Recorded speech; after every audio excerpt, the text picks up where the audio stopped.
I want to wish you a very blessed Christmas feast right here from Christ Church in Jerusalem. And let me read you a passage that is read all over the world during those Christmas holidays. Isaiah chapter 7, verse 14, we read, "Therefore the Lord himself, he will give you a sign. Behold, the virgin shall conceive and bear a son, and shall call his name Emmanuel." The context of this passage is that Israel was in a national crisis. Isaiah the prophet was meeting with the king of Israel because the brother nation of Israel in the north, the northern kingdom, allied themselves with one of the enemy of Israel, the Syrian Empire. And they were just about to attack the city of Jerusalem. And the king was requesting a sign from the prophet. He says, "How do I know that God is going to help me?"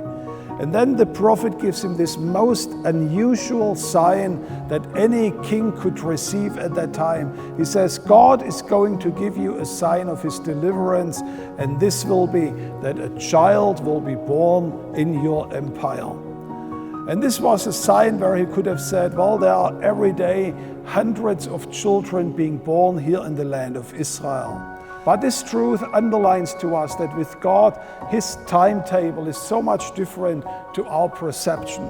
It wasn't an immediate help that God would give to the king, but he says, "I'm going to lay a seed for the future.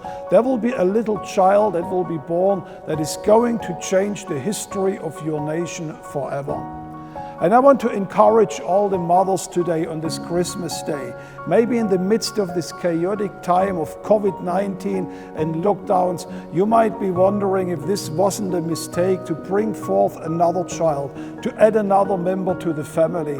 And I want to encourage you that it was in darkest times of history where people brought forth children that changed the world forever. It was in a time of crisis when Moses was born. And I'm reminded on Susanna Wesley, a woman which was living in one of the darkest hours of the United Kingdom's history, and she brought forth two wonderful sons, Charles and John Wesley, that would change the fate of the nation forever. And this child that was prophesied here was a very special child. His name was called Emmanuel. That means with him, God would invade human mankind. His presence would come down to man and dwell among men.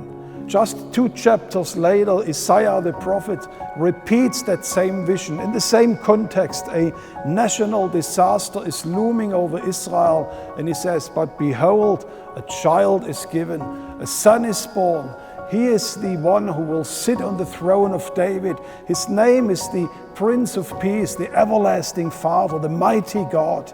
And this child that was born 2,000 years ago in Israel, in Bethlehem, is the solution for human mankind's problems. He's the solution for your problem. And I want to encourage you on this Christmas days that if you never have done this, invite him into your own life. He is the one who will be Emmanuel for you. He will be the one who will bring the presence of God right into your own personal life. And finally, the name Emmanuel, God with us, it's also an encouragement for all of us who believe, because the Bible tells us that Christ through faith lives right within us. That means wherever we go, we carry Jesus with us. We become Emmanuel for the people around us. And I pray that even in this chaotic time of COVID, of lockdowns, of restrictions, of financial insecurity, that God might allow you to become Emmanuel for the people around you. That people can see Christ in you. That people can see that hope and that peace that this world is needing so much.